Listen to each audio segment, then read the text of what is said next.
Hi guys,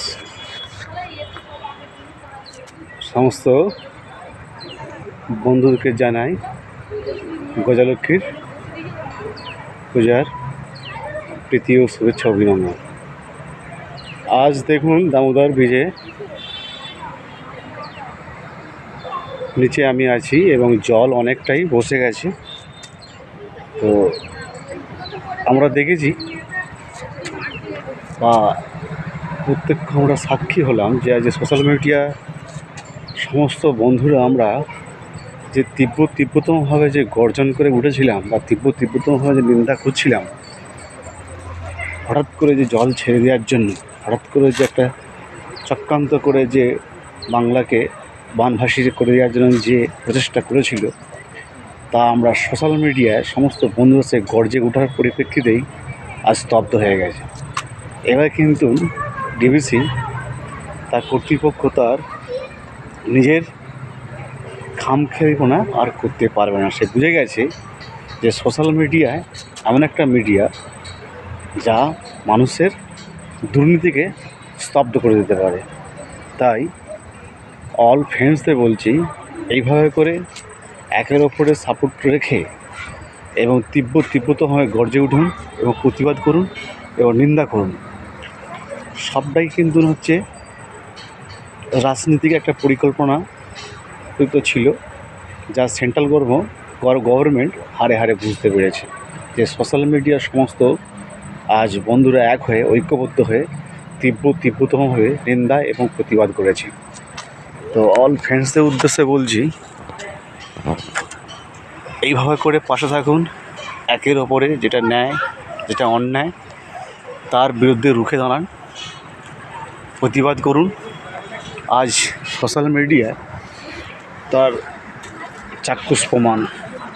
আজকে অনেকটাই দামোদরের নিচে যে জল উত্তর দিক থেকে দক্ষিণ দিকে যে প্রবাহিত হচ্ছে এখন বেগে, তা অনেকটাই জল নিচে নেমে গেছে এবং চাষি ভাইয়েরা যে মাঠ ভর্তি যে ফসল ধান রোপণ করেছিল, সেইটাই আজ একটা প্রমাণ হলো যে চাষিদের যে দুবার করে যে ফসল রোপণ করেছে ধান চাষ, সেটা হয়তো অনেকটাই সফল হবে এবং চাষিরা সেই চাষ যে ধান আর থোরমুখী হয়েছে সেটা হয়তো সঠিকভাবে পাবে এবং ঠিক টাইমে তারা ধান কাটার পরই যে আমাদের রবি শস্য হয়, সেই রবি শস্যটাও তারা সঠিক নিয়মে সঠিক পদ্ধতিতে সঠিক সময় রোপণ করতে পারবে।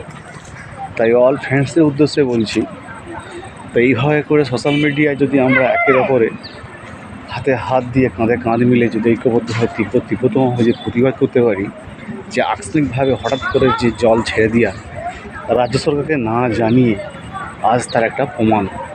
এইভাবে সোশ্যাল মিডিয়ায় সমস্ত বন্ধুরা যদি তীব্রতমভাবে প্রতিবাদ নিন্দা করে থাকে, তাহলে কিন্তু ডিবিসি কর্তৃপক্ষ বুঝে যাবে যে মানুষ কিন্তু এখনও তার সঠিক পথে বা যেটা অন্যায় তার বিরুদ্ধে প্রতিবাদ করতে শিখেছে এবং অন্যায় আর করা যাবে না, দুর্নীতি আর করা যাবে না।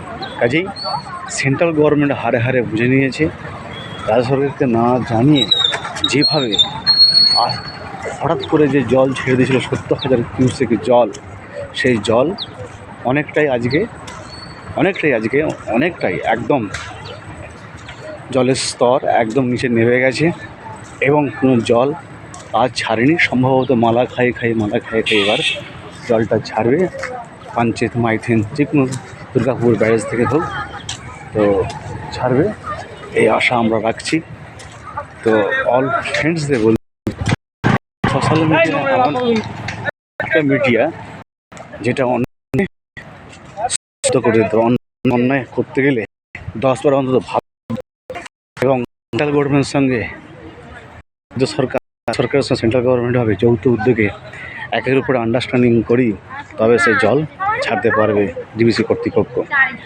তো আজকে তার একটা দৃষ্টান্তমূলক আমরা দেখলাম, অনেকটাই জল কমে গেছে, জলের স্তর অনেকটা নেমে গেছে এবং দামোদরের যে সচিত্র আমি ভিডিওর মাধ্যমে তুলে ধরলাম এবং ওপারে যে নদীর আমাদের দামোদর নদীর যে পূর্ব দিকে যে চড়ার মাঠ আছে, সেই চড়ার মাঠে যে জল ছুঁয়ে গিয়েছিল, সেটাও অনেকটা প্রায় 1 ফুটের মতো নিচে নেমে গেছে।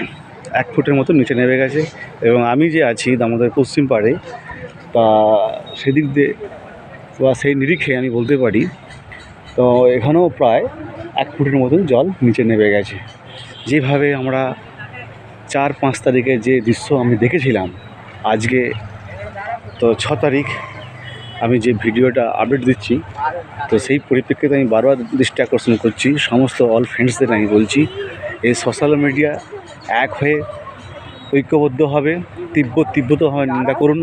আকস্মিক হঠাৎ করে যে জল ছেড়ে দিয়ে রাজ্যবাসীকে, বাংলাভাষীকে যে বানভাসী করার চেষ্টা করেছিল, তা সেন্ট্রাল গভর্নমেন্ট সেটা বুঝতে পেরেছে যে সোশ্যাল মিডিয়ায় মানুষ এখন কি সচেতন আছে, এবং তার যে অন্যায় যে করলে, অন্যায় যেভাবে বাংলাকে যে বানভাসী করার চেষ্টা করেছিল, সেই তীব্র ও যে প্রতিবাদের মধ্যে দিয়ে আজকে সেই জল অনেকটাই রুখে দিয়েছে বা জল ছাড়েনি, এবং জলের স্তর অনেকটাই নিচে নেমে গেছে। সুতরাং এ থেকে আমরা মূল্যায়ন করতে পারি যে জল অনেকটাই কমেছে, বন্যা হওয়ার সম্ভাবনা খুবই কমই দেখা দিচ্ছে। এবং গুজবে কান দেবেন না, গুজব রটাবেন না, গুজব ছড়াবেন না, এবং এই টোটালটাই রাজ্য সরকার তার প্রশাসন কর্তৃপক্ষের দ্বারাই সমস্তটাই দৃষ্টিপাত রাখছেন এই জলের উপরে। আশা করি আমরা এই বছর হয়তো বন্যার মুখ থেকে রেহাই পেতে পারি। এই বলে আমি আমার সমস্ত মিডিয়া এবং সমস্ত আমার সোশ্যাল মিডিয়া ভাইদের উদ্দেশ্যে বা গজলক্ষ্মী শুভেচ্ছা, অভিনন্দন জানাই। নমস্কার।